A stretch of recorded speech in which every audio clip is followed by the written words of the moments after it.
Coming up on the 2014 FIFA World Cup magazine, we catch up with the club world champions. We take to the trees in the Amazon rainforest, where one family's life is a little bit different. And we turn back the clock to 1950 in the World Cup all of Brazil would rather forget. But we begin in Japan, where more than 20,000 Corinthians fans are thought to have travelled in December for the 2012 FIFA Club World Cup final. The noise inside the stadium in Yokohama suggested that number was far greater. Particularly when Paulo Guerrero scored the only goal of the game against Chelsea to trigger wild celebrations amongst players and fans alike. The Timão became only the second club to win the tournament twice, Barcelona being the other, and they were the first non-European club to lift the trophy since 2006. We're all very pleased, and whilst we're all very happy on an individual level, the most important thing is the big lesson that Corinthians has learned, that a strong team can triumph over a group of individuals. Prior to 2012, Corinthians had won virtually every competition there was to win. 5 Brazilian championships, 3 Brazilian cups, dozens of Sao Paulo state titles, and a FIFA Club World Championship. All that was missing from their collection was the Copa Libertadores, a title they finally got their hands on in July of last year to set up their triumphant appearance at the FIFA Club World Cup. There was a moment when I was able to truly enjoy the emotion. It wasn't when the game finished, during the trophy lift, when I got my medal, or when I received my car, because the winning coach gets a car. There was a special moment, a moment when I looked at the fans and somehow they were cheering for me too. That was an extraordinary feeling. It really moved me. And it makes me emotional just talking about it now. The support of the fans and being close to them allowed me to feel the magnitude and the energy of that moment. It was very memorable. It had certainly been a long time coming for one of South America's best supported clubs, and they won it in style. Corinthians were unbeaten throughout the competition, becoming the 6th team in Libertadores history to achieve such a feat. Qatar international Emerson Sheikh scored both goals as the Brazilian outfit defeated Argentina's Boca Juniors 2-0 in the second leg of the final to claim a 3-1 aggregate victory. It was a moment that was mine, unique. I was the only one able to feel it. But we never stopped talking about the strength of the group, the generosity and dedication of everyone. And it's not just the players. There's the technical commission, the directors, the staff. I mean, there are so many people involved that you cannot say that only one person did it. Many people were involved in a project that worked, so you cannot single one person out as the hero. In terms of revenue, Corinthians are Brazil's richest football club, but their training facilities once left much to be desired. When Brazilian superstar Ronaldo joined them in 2009, he told the directors that a club like Corinthians should have a proper training centre.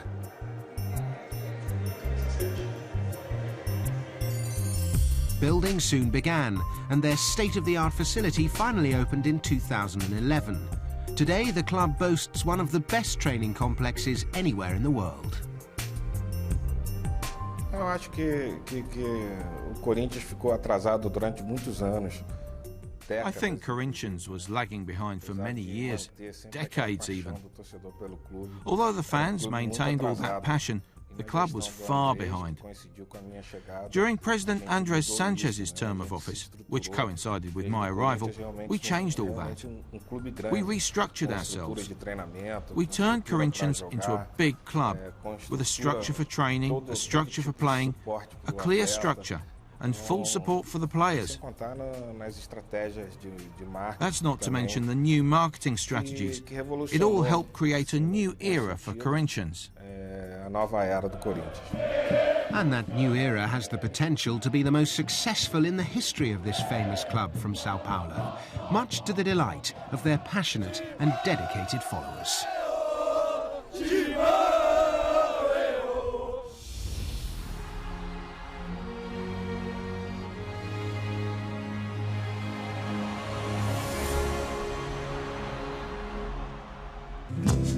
Brazil's Amazon region is renowned for its food, and the river that flows through it is a great source of the nourishment that distinguishes the culinary experience in this part of Brazil. Hi everyone, I'm here to talk about tambaqui. It's a fish that's exclusive to the Amazon region, found in our rivers and lakes, and enjoyed by the people of the Amazon.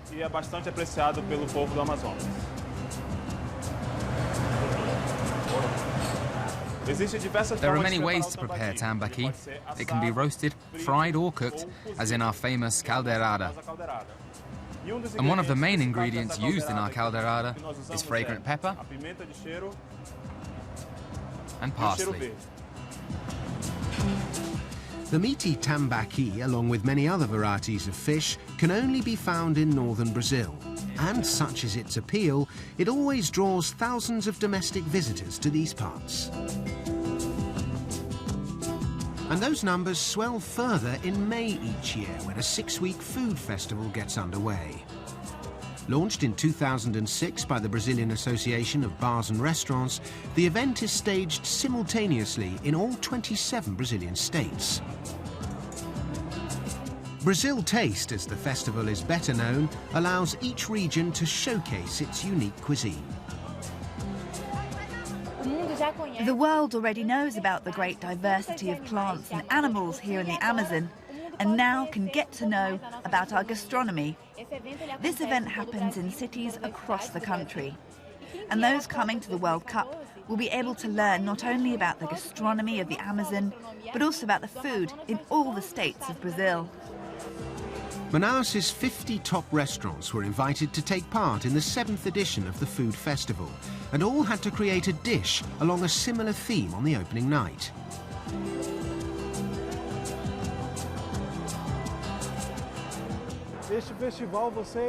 At this festival, we must create a new dish, and this year it had to have an Italian flavour. We created a tambaqui gnocchi with tacacá sauce. We got the Italian gnocchi, mixed them with our fish, the tambaqui, and added in the tacacá sauce. It was a huge success.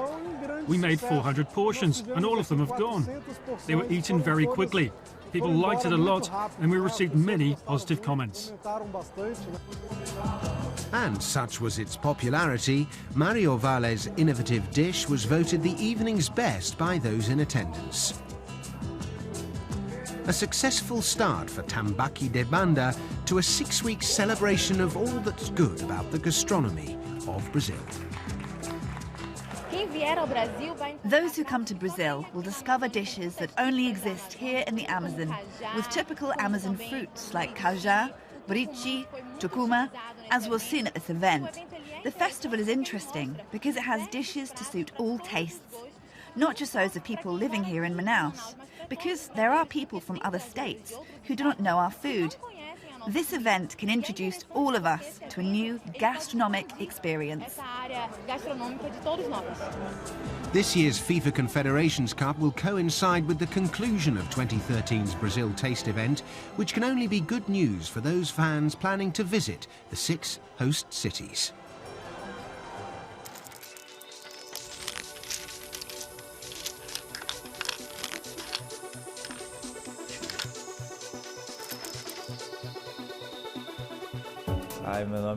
Hi, my name is Edinaldo Batista Libagno. My nickname, as everybody knows, is Grafite. This name was given to me by a coach I had early on in my career, Estevan Suarez. He gave me this nickname when I went for a trial at Matonense. At the time, there were many people on trial there, and he could not remember every player's name. He started calling me Grafite. I said, "My name is not Grafite, my name is Edinaldo." He said, "No, not Edinaldo. What's your nickname?" "People call me Dina because of Edinaldo." He said, "Dina won't catch on in football. You're Grafite." I thought, Grafite? The other players began to laugh, and it was a nickname I didn't like much at the time. But it did catch on. I did the trial, did well, and was taken on. And when I began playing in the championship, I received a shirt with the number 18 and the name Grafite. I remember thinking, oh no, what have they done to me? But when I began playing and started scoring goals, I realized it was a name that people would remember. It's difficult to forget this name because it's different. Thanks to God, it's helped me a lot in my career. I've enjoyed 11 great years as a professional. I've had a successful career, and I think the nickname Grafite has helped me boost my profile and have the successful career I enjoy today. So that's how I came to be known as Grafite.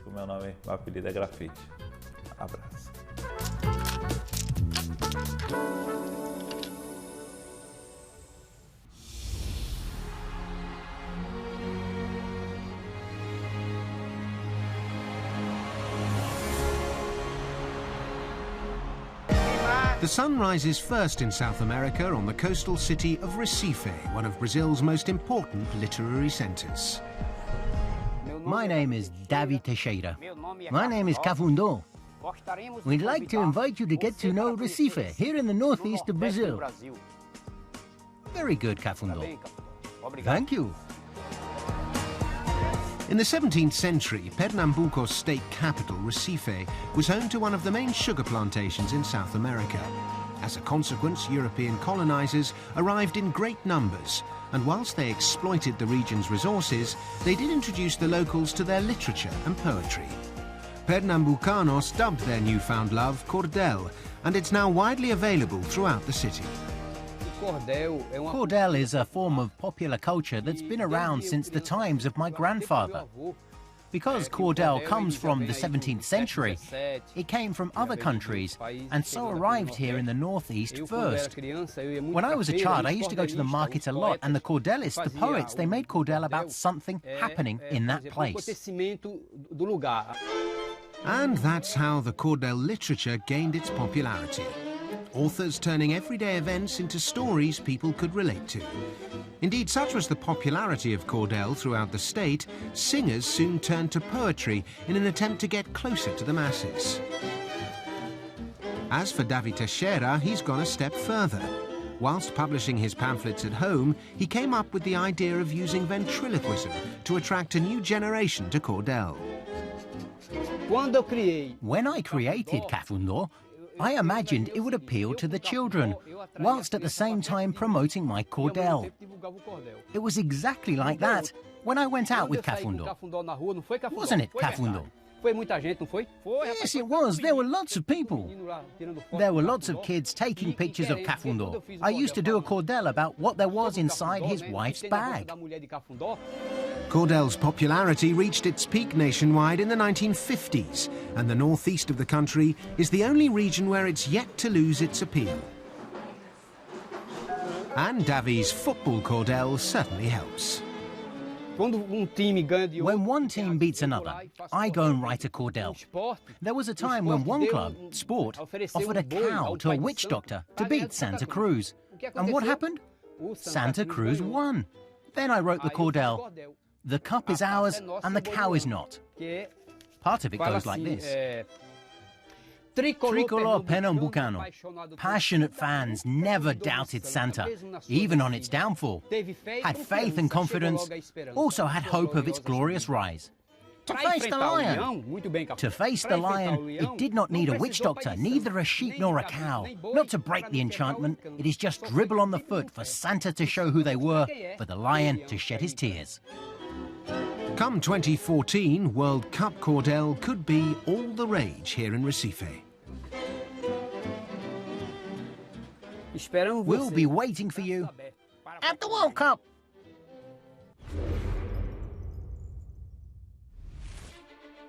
Time now for a hint of nostalgia, a trip down memory lane to 1950, a time when the Jules Rimet Trophy was the object of desire for the 13 competing nations at the 4th FIFA World Cup in Brazil. Italy had arrived in South America as defending champions, but there was no clear favourite for the first tournament in 12 years, following the outbreak of World War II. Training methods had apparently progressed since the third World Cup in Italy. On the pitch, the goals came thick and fast, at an average of 4 per game. Uruguay, Brazil, Spain and Sweden emerged as the 4 group winners. They would contest a round-robin phase, which would determine the identity of the new world champions. Fortunately for the organising committee, the 6th and final match of that round-robin phase featured Brazil and Uruguay, both of whom still had a chance of lifting the trophy. The hosts needed only a draw to secure their first world title. Uruguay had to win. Sunday, July the 16th, and with kick-off still several hours away, the streets of Rio de Janeiro were packed with people keen to see the biggest game in Brazil's history. I remember standing in the queue for tickets. They were selling newspapers with the headline, "Brazil are world champions." They were convinced it would happen. A crowd approaching 175,000 was present at Maracanã to witness Brazil's coronation. For Ademir, Friaça, Augusto and Zizinho, the undoubted stars of the Seleção, their lives would never be the same again. It was the best team Brazil ever had.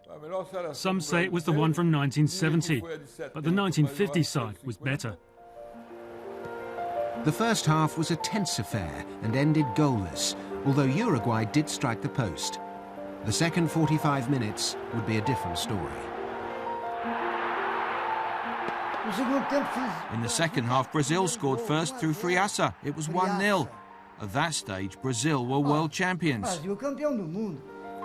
Also fortunate enough to secure a ticket to the game was a 34-year-old lawyer based in Sao Paulo. The match started and we went 1-0 ahead. That gave us a stronger chance of becoming the champions. The destiny dictated that the Uruguayans would draw level at 1-1. But even with that scoreline, Brazil would still be world champions. Yes, Juan Schiaffino's 66th minute equaliser promised to be little more than an unfortunate blemish on an otherwise memorable afternoon. That is until Alcides Guidja raced clear and fired in a shot that beat Barbosa at his near post. It was 2-1 to Uruguay, and 11 minutes later they were crowned world champions for a second time. No great literate man, no great sociologist or psychiatrist will ever be able to spell out what really happened that day. No one could have imagined that Brazil would not win that title. Jules Rimet himself thought Brazil were the champions when he got in the lift to take the cup down to the pitch. That's when Uruguay scored and won the tournament. He asked, "Who do I give the cup to?" Then he saw Varela. My brother-in-law, who's married to my wife's sister, took me to the airport so that I could go back to Sao Paulo. When we were in the car, I told him, if I become the president of the CBD, I'll win a World Cup for Brazil. I still remember Ari Barroso, the most popular commentator at the time. He used to do a summary at the end of a program for Radio Tupi. Ari Barroso came on and said, "Good evening, I have nothing to tell you." And that was the end of it. He didn't do the program at all. He just said, "I have nothing to say." He was really upset, just angry and disappointed. 64 years on in 2014, all of Brazil will be hoping for a happier ending.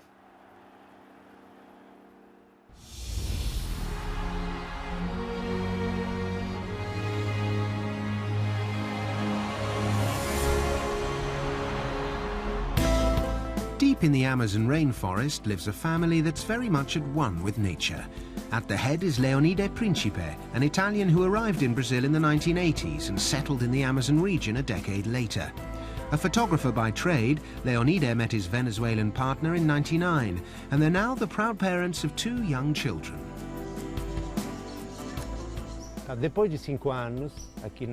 After 5 years here in the Amazon, I started a project that was to photograph orchids on the top of the trees. To photograph orchids, aerial plants, I needed to get to the top of the trees, so I began to learn how to climb. From that moment onwards, climbing trees was part and parcel of my photographic work.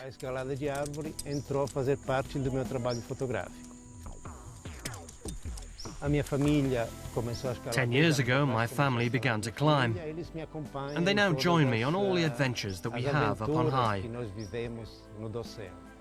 These adventures can be to photograph a bird's nest, photograph monkeys, and photograph clients who we take up to the canopy, so they can enjoy this experience. They too can sample what we consider to be happiness.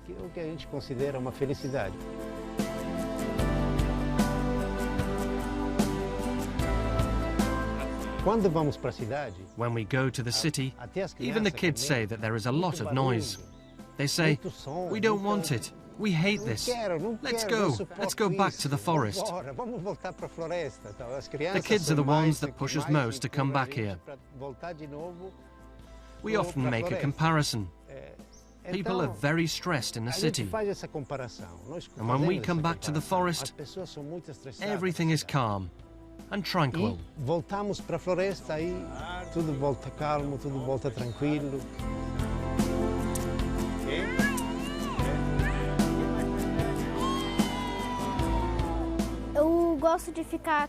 I like being here because of the nature. Nature's better than the city because you're free. You feel free. You can see the animals, you can climb trees, and it's much, much better. I also get to play a lot.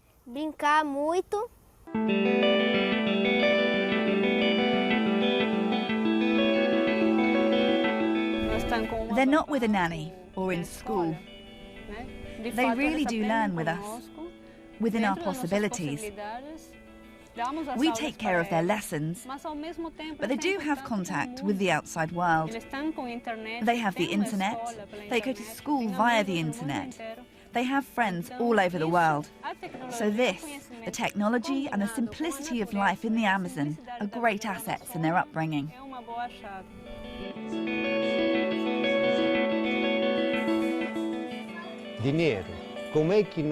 Money? Where are we going to find money to live the way we want to? I don't know. It's something that happens. We don't need the stress that comes with money. Let's climb trees. We don't climb trees because of the money, but we can earn money from the trees, from the clients who want to climb them. It's a form of ecotourism. The client pays for our services and we climb trees.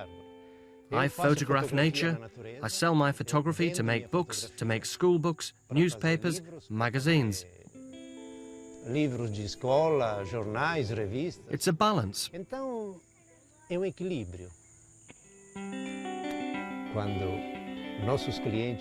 When our clients arrive, they bring the stresses of the city with them. So, the first job we have to do is to rid them of this stress, to relax them a little.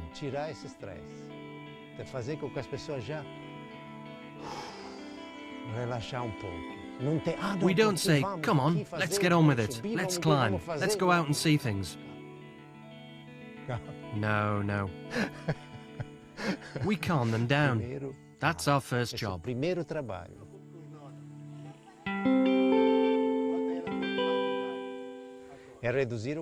We must reduce consumption. We must live in a simple way. It took us a while, but we discovered that to live a simple life is exactly what we want. We live a lot better enjoying a simple life than if we had to buy and pay for a lot of different things.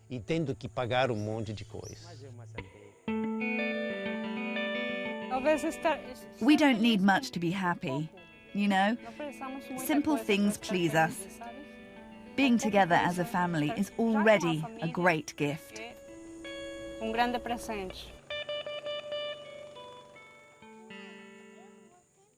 Free up!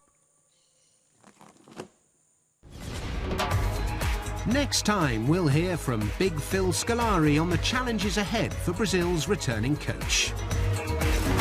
We return to Manaus to run the rule over the city's #1 sport, jiu-jitsu. And starting with Spain, we begin our countdown to the FIFA Confederations Cup. Until then, goodbye.